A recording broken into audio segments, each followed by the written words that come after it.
Selamat siang saudara-saudari yang kekasih. Mari sebelum kita bersama membaca dan merenungkan kebenaran firman Tuhan, kita akan berdoa bersama. Bapa kami yang di sorga, terima kasih karena Engkau memberi kami kesempatan untuk bersama-sama dalam ibadah ini mendengarkan firman Tuhan, bahkan mempersiapkan diri untuk mengikuti perjamuan kudus pada hari ini. Tuhan, kami mohon Engkau menolong kami berbicara. Ketika firman Tuhan dibacakan, ketika firman Tuhan diberitakan, biarlah setiap kami, hati pikiran kami terbuka untuk menerima kebenaran-Mu, hidup kami diubahkan oleh kebenaran-Mu, dan firman Tuhan terus boleh memberikan kami peringatan, memberikan kami penguatan dalam perjalanan kehidupan pelayanan kami, persembahan kami. Kami serahkan diri kami, pakai hamba-Mu yang lemah, jadikan saluran berkat bagi setiap kami. Tuhan, Kau pimpin kami. Tuhan, Engkau tegur kami di mana kami perlu tegur, Engkau hibur kami di mana kami perlu dihibur. Terima kasih Tuhan, terpujilah nama-Mu, di dalam nama Tuhan Yesus kami berdoa. Amin. Terus sekalian, saya diberikan satu bagian firman Tuhan untuk dibaca dari kitab Nabi Kecil yang dimakan oleh ikan besar, Yunus, ya, pasal 3. Saya baca dari ayat 1 hingga ayat 4, kemudian ayat 9 dan ayat 10. Yunus pasal 3 ayat 1 sampai 4. Kemudian ayat 9 dan ayat 10. Demikian bunyi firman Tuhan. Datanglah firman Tuhan kepada Yunus untuk kedua kalinya. Demikian, bangunlah, pergilah ke Niniwe, kota yang besar itu, dan sampaikanlah kepadanya seruan yang kufirmankan kepadamu. Bersiaplah Yunus lalu pergi ke Niniwe sesuai dengan firman Allah. Niniwe adalah sebuah kota yang mengagumkan besarnya, 3 hari perjalanan luasnya. Mulailah Yunus masuk ke dalam kota itu sehari perjalanan jauhnya, lalu berseru, 40 hari lagi, maka Niniwe akan ditunggang balikkan. Ayat 9 dan 10. Siapa tahu mungkin Allah akan berbalik dan menyesal serta berpaling dari murkanya yang menyala-nyala sehingga kita tidak binasa. Ketika Allah melihat perbuatan mereka itu, yakni bagaimana mereka berbalik dari tingkah lakunya yang jahat, maka menyesallah Allah karena malapetaka yang telah dirancangkannya terhadap mereka, dan ia pun tidak jadi melakukannya. Demikianlah pembacaan firman Tuhan. Berbahagialah kita yang membaca, merenungkan, dan menjalankan firman dalam hidup sehari-hari kita. Saudara-saudari yang kekasih, baik kalian yang ada di ruang ibadah, chapel di STT Amanat Agung, atau di ruang rumah kalian masing-masing, atau di tempat di mana kalian mengikutinya melalui Zoom. Saudara sekalian, saya diberikan sebuah tema berjudul Chased by His Mercy, dikejar oleh belas kasihan Allah. Saya tidak sangat berpatok pada topik ini, tetapi saya senang dengan judul topik ini, Chased by His Mercy. Saudara sekalian, kitab Yunus memang adalah kitab tentang belas kasihan Allah. Tadi Chandra mengatakan dia tulis kesaksian dengan asal-asalan. Ya, saya mau bilang, kalau lu mau tulis beneran juga nggak tahu apa yang mau ditulis, begitu kan? Ya pasti makanya bingung mau tulis apa begitu. Ya kalau mau tulis benar-benar pun kayaknya nggak ada sesuatu yang bagus untuk ditulis begitu. Yunus kayaknya begitu saudara. Ya dia berusaha untuk menulis. Kalau dia menjujur menulis dan dia tidak tahu bagaimana harus menulis, yang memperlihatkan bahwa tulisan dia, kesaksian dia bahwa dia adalah orang yang sangat hebat. Dan kita tahu ternyata ketika dia jujur menuliskan tidak memperlihatkan kehebatannya, tapi justru memperlihatkan belas kasihan Allah. Ya, saya kira dia sih tidak tulis asal-asalan, mungkin dia sudah berusaha untuk tulis benar. Mungkin kalau ada terselip keinginan untuk menuliskannya atau dia memberi kesaksian itu kepada orang lain supaya orang lain menuliskan, dia berharap sedikit banyak dirinya bisa ditonjolkan. Tetapi setelah segala sesuatu ditulis, mungkin akhirnya pun dia mengakui kalau memang dari dirinya tidak ada sesuatu yang bisa ditonjolkan. Namun yang luar biasanya justru dari balik cerita yang seperti demikian, belas kasihan Allah terlihat sangat-sangat menonjol. Timothy Keller pernah menulis satu buku renungan tentang kitab Yunus ini dengan judul Prodigal Prophets, Nabi yang Hilang. Subjudulnya Jonah and the Mystery of God's Mercy. Yunus dan misteri dari belas kasihan Allah. Nah, saudara sekalian, itulah saya merasa topik ini betul untuk layak kita renungkan menggunakan patokan mercy Allah, belas kasihan Allah untuk memahami kitab Yunus ini. Namun saudara sekalian, kita perlu juga memahami bahwa belas kasihan itu adalah satu fungsi dari kasih karunia Allah. Belas kasihan tidak mungkin bisa dilepaskan dari kasih karunia Allah. Mercy itu pasti dependent pada grace, kasih karunia Allah. Ketika kita bicara kasih karunia Allah, kita juga harus sadari bahwa kasih karunia Allah itu adalah fungsi dari kedaulatan Allah. Dependent pada apa yang kita sebut dengan kedaulatan Allah. Sedangkan kedaulatan Allah itu adalah kata lain dari kebebasan Allah. Ketika Allah bertindak secara berdaulat atau ketika Allah bertindak secara bebas, mengekspresikan kebaikannya, dinyatakan kepada ciptaannya, saudara, itu adalah kasih karunia. Tidak ada seorang pun yang bisa mengatur dia untuk melakukan hal itu. Dia sendiri yang mengaturnya. Dia sendiri yang menentukan. Bukankah itu kedaulatan? Mengungkapkan cinta kasihnya, mengungkapkan kasih karunia-Nya kepada kita. Dan saudara sekalian, di dalam kasih karunia inilah maka kita kenal ada apa yang disebut dengan belas kasihan Allah, mercy dari Allah. Karena itu saudara sekalian, yang pertama saya ingin mengajak saudara merenungkan dari bacaan kita tadi, ketika dikatakan bahwa firman Tuhan datang kepada Yunus untuk kedua kalinya. Bangunlah, pergilah ke Niniwe, dan seterusnya. Saudara sekalian, kita melihat di sini ada satu tindakan kedaulatan Allah yang tidak mau pergi dari Yunus, walaupun Yunus mau pergi dari dirinya. Yang tidak membiarkan programnya terhalang, tapi tetap masih mau memakai Yunus. Saudara sekalian, sebenarnya kalau kita berpikir dari segi tujuan, Allah ingin ada orang pergi memberitakan firman-Nya ke Niniwe. Di bagian pasal pertama dikatakan dia ingin supaya ada suara kenabian berbicara melawan Niniwe. Dan di sini berkata supaya ada firman-Nya untuk Niniwe. Tujuannya adalah untuk Niniwe. Dan ketika Yunus melarikan diri, saudara sekalian, begitu mudah bagi Tuhan untuk mencari 1-2 orang lain, bahkan mungkin 10 orang lain yang mau melakukan hal tersebut. Saudara, kita lihat upaya yang Tuhan lakukan untuk mengembalikan Yunus sampai kemudian dia bisa berjalan ke Niniwe. Upaya itu dengan segala kesabaran, segala energi, segala mujizat. Sebenarnya semua akumulasi itu cukup untuk menunggang balikkan Niniwe tanpa Yunus. Tapi kayaknya Tuhan nggak mau seperti itu. Ketika Yunus lari, Tuhan ikuti Yunus. Dengan berbagai mujizat yang kelihatan begitu luar biasa. Dan sampai-sampai Yesus menjadikan itu sebagai satu tanda untuk kematiannya. Yaitu ketika dimakan dengan ikan dan berbagai cerita-cerita yang begitu luar biasa. Bukankah energi itu, keajaiban itu, kuat kuasa itu cukup dipakai kalau dia mau menunggang balikan Niniwe. Atau mengirim beberapa orang lain untuk menggantikan Yunus ke sana.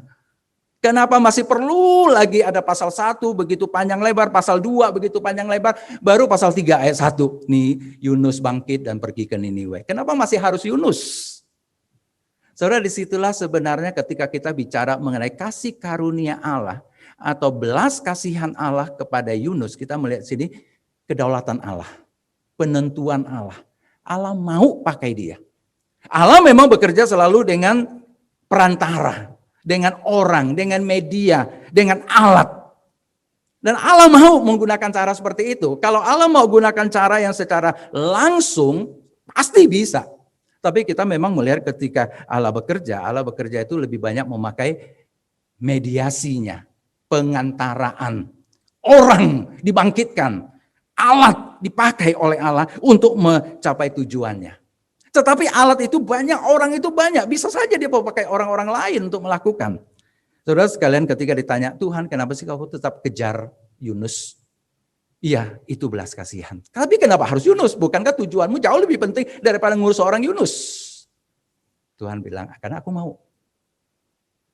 Kasih karunia Tuhan, belas kasihan Tuhan, itu keluar dari apa yang kita sebut dengan kedaulatan Allah, kebebasan Allah. Tapi di situ juga sekaligus bercerita kepada kita, Tuhan bukan sekedar hanya memikirkan tujuannya untuk dicapai, tetapi ketika dia ingin memakai orang-orang untuk mencapai tujuan itu, dia juga memikirkan bagaimana membentuk orang-orang tersebut. Dia tidak menjadikan Yunus sebagai kuda, bukan kuda, keledai. Bileam, jangan salah kedua kali lagi. Istri Potifar jadi Tamar, sekarang keledai jadi kuda. Ya.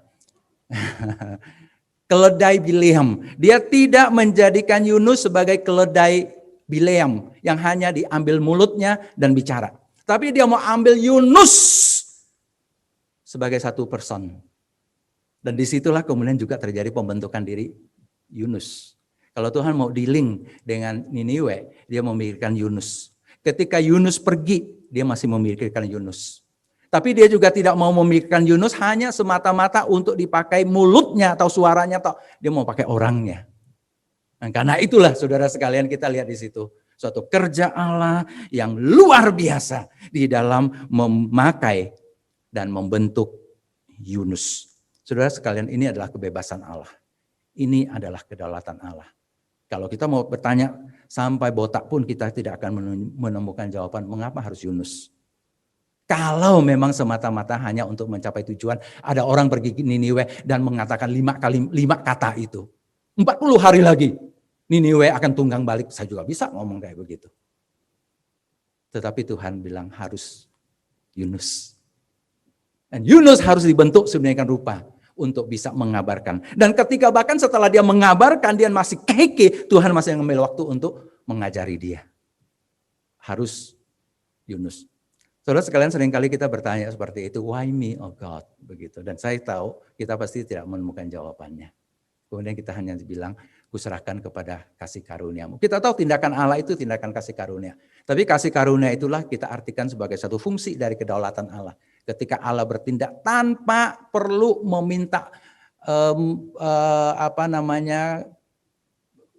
tanpa harus memberikan alasan dan argumentasi yang kemudian secara rasional bisa kita terima dan kemudian kita mengatakan iya, begitu. Enggak, saudara, itu karena Allah mau. Allah bebas untuk mengatakan mau dan dia bertindak seperti demikian. Dan ketika dia bertindak kepada kita, itulah saudara suatu tindakan kasih karunia kepada kita. Dan ketika kita melihat belas kasihan itu datang kepada orang-orang yang kepadanya Allah mau berurusan, apa yang muncul dari situ belas kasihan itu? Kesempatan. Kesempatan. Saudara sekalian, ini yang disebut dengan belas kasihan. Karena Allah berurusan dengan orang-orang lemah. Orang-orang lemah itulah yang membutuhkan belas kasihan. Makanya doa yang paling kuno dari orang Kristen adalah Tuhan, berbelas kasihanlah kepada kami. Karena kita sadar akan kedosaan, kelemahan kita.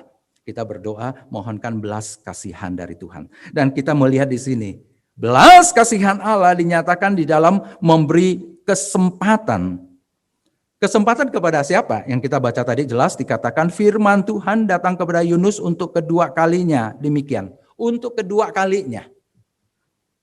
Tuhan datang kepada Yunus untuk berbicara setelah dia menggodok Yunus pasal 1 dan pasal 2. Dia datang sekali lagi untuk bicara kepada Yunus. Kedua kalinya. Apakah sudah selesai bicara? Kita tahu belum. Kebetulan karena saya diberikan hanya sampai di pasal 3, enggak sampai di pasal 4. Ya, dan saya tadi sempat melihat dari jadwal kebaktian kita hari berikutnya atau minggu berikutnya tidak bicara pasal 4. Jadi saya singgung sedikit tidak apa-apa. Di pasal 4 itu Tuhan sekali lagi masih dengan lembut mengajar kepada Yunus. Satu kesempatan yang diberikan lagi kepada Yunus ketika Yunus keki banget terhadap apa yang terjadi ketika dia sudah pergi memberitakan. Tapi Tuhan mengajar dia. Dan kita tahu ketika pasal 4 selesai dengan begitu tiba-tiba putus, ya, itu bukan karena teksnya dipotong orang, tapi yang selesai di situ. Ya, si Bang Sido mengatakan metanarasinya. Yunus ini metanarasinya mental entah kemana begitu. Karena tiba-tiba hilang kemana nih narasinya, hilang gitu. Kita nggak tahu siapa yang tulis kitab Yunus, kemungkinan besar Yunus cerita kepada orang lain yang menuliskan. Timothy Keller juga mengatakan di buku yang saya sebut tadi, di ujung dari buku dia mengatakan siapa yang menceritakan cerita ini, begitu. Dia sangat yakin bahwa itu pasti Yunus. Siapa lagi yang bisa cerita mengenai apa yang terjadi di dalam perut ikan kalau bukan Yunus sendiri, begitu kan? Jadi sangat besar kemungkinan. Tapi mungkin Yunus setelah itu dia nggak tahu lagi mau ngapain, gitu ya. Tetapi yang jelas kelihatan sekali adalah Yunus sudah betul-betul terajar oleh Allah yang memberi kesempatan, dan yang ini ketika kisah ulat besar makan pohon besar yang Yunus keki itu. Setelah itu berhenti. Sepertinya menjadi kesempatan buat Yunus merenung. Tapi ini satu kesempatan saudara sekalian. Dan kepada Niniwe jelas Tuhan juga memberikan kesempatan. Tuhan bilang kepada Yunus pertama kali ketika dibilang kepada Yunus pergi untuk bicara melawan Niniwe. Kedua kali dibicara pergi sampaikan firman kepada Niniwe. Tujuannya apa? Saudara sekalian, betul itu ada satu pihak melawan, tapi juga satu pihak untuk penyembuhan. Maka ketika disuruh pergi dan Yunus memberitakan, Yunus tidak bilang pada detik ini juga engkau akan ditunggang balikan. Tapi 40 hari kemudian, ya ngapain? Ya pasti berarti memberikan waktu. Ya, emang Tuhan perlu persiapan dulu 40 hari untuk menghancurkan Niniwe kalau memang dia mau ingin menghancurkan. Enggak toh. Dia kalau mau langsung bisa juga pada saat itu, pada menit. Atau paling tidak kalau kota itu bisa ditelusuri selama 3 hari. Paling tidak hari terakhir lah, hari ketiga begitu. Langsung kemudian terjadilah penghukuman. Tapi bilang 40 hari lagi. Satu kesempatan untuk Niniwe. Bahkan saudara sekalian kita tahu kata tunggang balik itu pun tidak indikasi 100% itu adalah penghancuran kayak Sodom dan Gomora. Tetapi bisa berarti diputar balik oleh Allah. 40 hari Tuhan memang bisa menghancurkan engkau menjadi tunggang balik. Tunggang balik, pokoknya kacau balau lah begitu ya. Tetapi juga bisa diputar balik. Satu kesempatan yang Allah berikan. Kenapa saudara? Jelas karena ini adalah ekspresi dari belas kasihan Allah. Baik kepada Yunus maupun kepada Niniwe. Dan saudara, karena Allah memberi mereka kesempatan, maka kita melihat di sini kisah cerita ini yang sangat ditekankan adalah Tuhan menginginkan mereka berbalik. Berbalik kepada Allah. Yunus berbalik, walaupun dengan cerita yang sangat begitu berlika-liku, Yunus berbalik. Ketika Tuhan mengatakan kepada dia, bangunlah, pergilah ke Niniwe. Kemudian langsung dia mengatakan, bersiaplah Yunus. Soalnya itu juga kurang tepat, bersiaplah. Karena persiapan bisa cepat, bisa lama. Tapi kalau diartikan, bangunlah Yunus, lalu pergi. Begitu ya. Itu akan jauh lebih terasa suatu kegesitannya. Dia lakukan. Langsung dia ke Niniwe. Dia berbalik. Tentu tidak semua kisah kejadian orang berbalik harus lewat perut ikan dulu. Ada orang berbalik gara-gara makan ikan dan kemudian ke lehernya, kerongkongan ketusuk tulang. Dan kemudian saat itulah baru dia menyadari bahwa suaranya begitu penting untuk Tuhan. Begitu ya ketika kerongkongannya menjadi bengkak luar biasa. Tidak semua orang punya pengalaman-pengalaman yang aduhai untuk membuat seseorang berbalik. Tetapi kesempatan yang Allah berikan oleh karena belas kasihannya adalah supaya orang berbalik. Dan Allah terima. Yunus berbalik itu sangat-sangat berbalik? Enggak juga kan, kita tahu betul. Yunus tidak betul-betul berbalik dan mengatakan, Tuhan sekarang aku menjadi utusanmu, apapun yang kau katakan aku lakukan, apapun yang terjadi aku lakukan. Enggak, belum sampai pada kondisi seperti itu.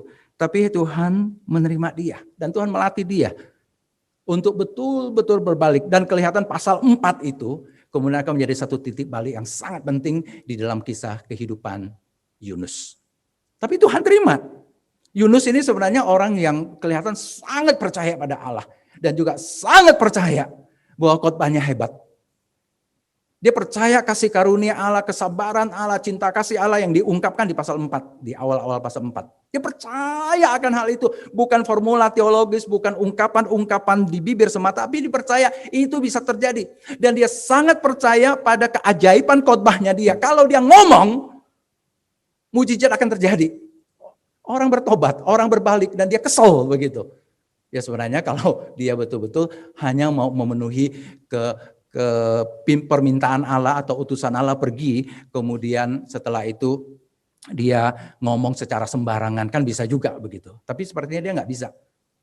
Ya, apakah betul-betul dia berkhotbahnya cuma hanya beberapa kata atau itu hanya ringkasan dari khotbahnya dia? Kemungkinan besar ringkasan dari khotbahnya dia. Kelihatan memang dia mau melakukan sesuatu, dia mau melakukan sesuatu dengan serius apa yang dia lakukan. Hanya hatinya, perasaannya yang nggak bisa terima. Saudara ini ya, dia akhirnya mau minta mati bukan karena dia gagal, tapi karena dia sangat berhasil. Ya, Elia mau minta mati, satu pihak dia gagal, pada pihak lain dia stres luar biasa. Kalau ini betul-betul karena dia suksesnya luar biasa dan dia mau minta, ya sudahlah nggak perlu lagi lah aku hidup.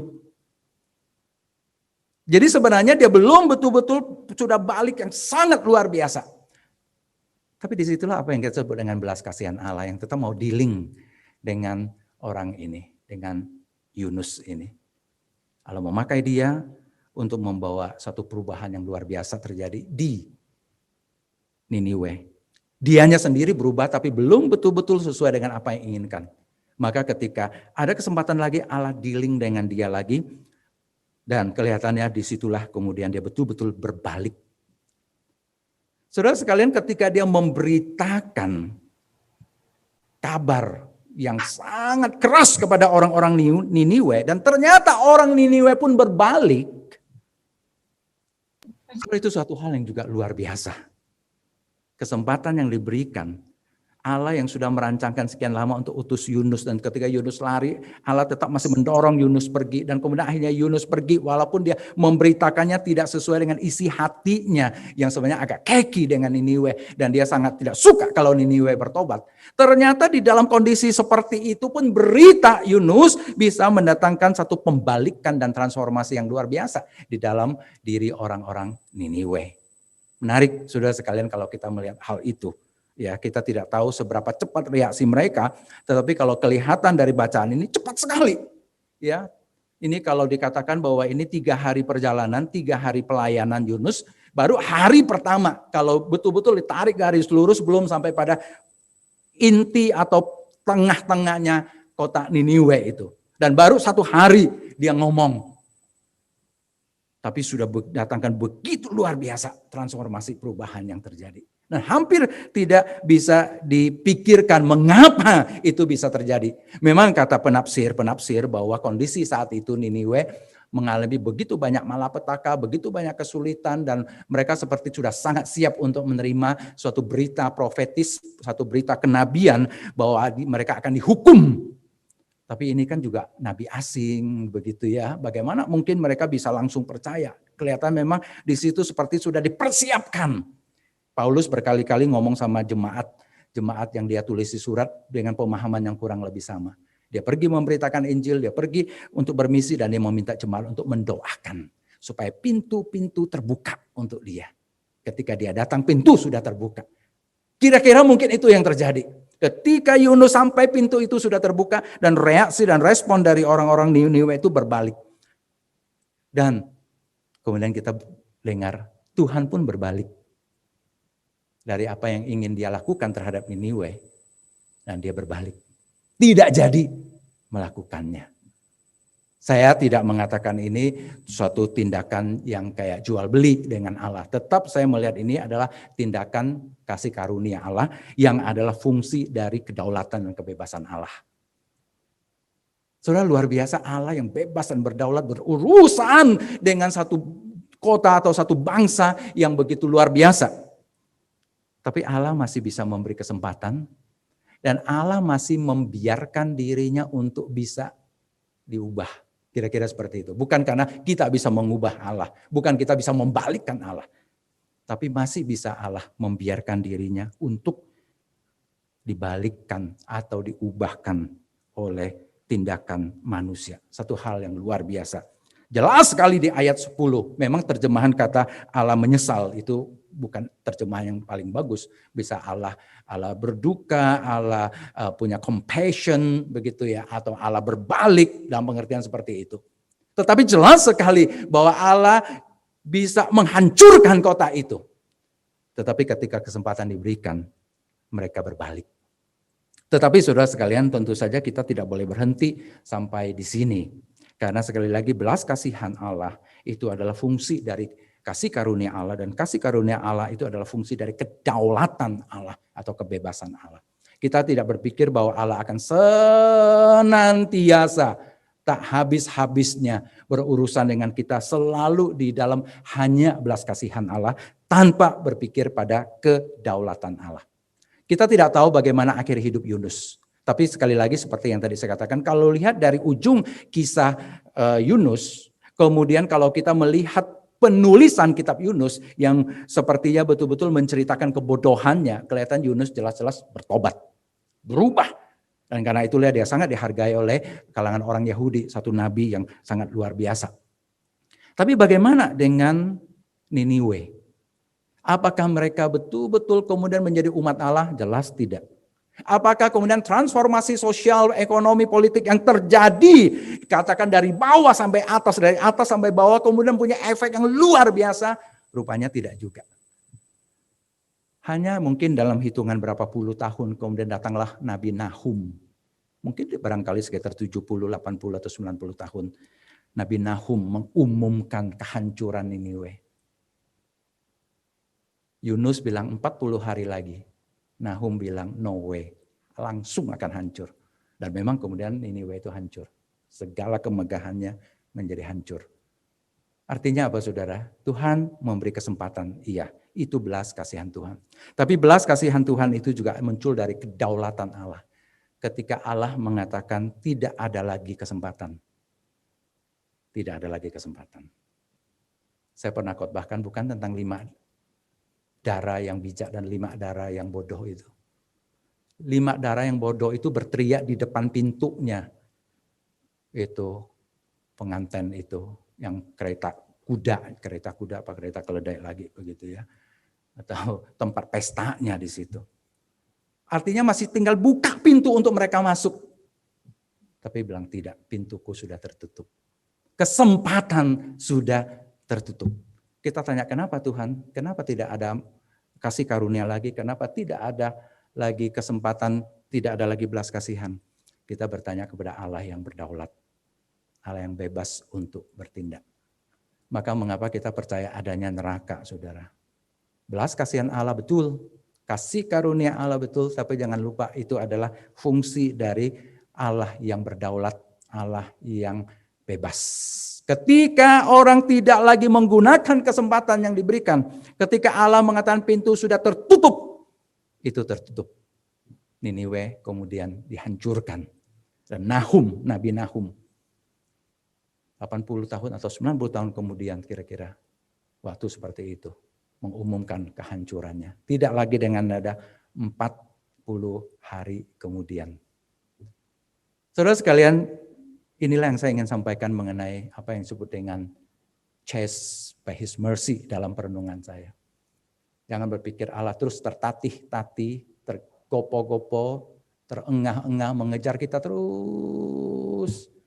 Allah suatu saat bisa bilang, aku berhenti.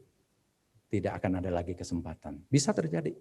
Tetapi selama masih ada kesempatan, ketika dia masih memberikan kita satu pelajaran melalui ulat yang makan pohon yang besar yang Tuhan berikan itu, dan dengan lembut masih mengajarkan kepada Yunus bahwa engkau betul-betul harus punya hati yang lebih mempunyai cinta kasih. Selama kesempatan itu masih ada. Selama itulah saudara sekalian, kita belajar untuk setia mengikuti Tuhan. Untuk berbalik kepada Tuhan. dalam dosa kita, dalam berbagai kelemahan kita. Saudara, selama masih ada kesempatan itu kita berbalik. Jangan kita terus-menerus membiarkan seperti demikian. 40 hari tidak selalu terucapkan dari mulut Allah, saudara. Suatu saat Allah bisa mengatakan, saat ini juga aku akan tunggang balikkan engkau. Itulah Allah yang berdaulat. Itulah Allah yang beranugerah. Tetapi juga adalah Allah yang berdaulat dan yang bebas dalam tindakannya. Tuhan kiranya memberkati kita. Amin.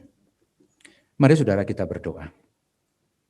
Ya Tuhan Allah Bapa kami di surga, terima kasih karena Engkau memberkati kami dan Engkau memberi kami kesempatan untuk boleh mendengarkan firman-Mu. Teruslah berbicara kepada kami oleh kebenaran-kebenaran firman-Mu ini dan tolong kami terus memperdalam, terus mulai mengkaji lebih dalam dan merelasikannya dalam kehidupan kami, dalam kehidupan pribadi maupun kehidupan bersama kami. Persiapkan kami juga Tuhan untuk menerima perjamuan kudus pada hari ini. Kami menyerahkan diri kami, Tuhan berikan kasih karunia-Mu, belas kasihan-Mu kepada kami. Di dalam nama Tuhan Yesus Kristus kami berdoa dan mengucap syukur. Amin.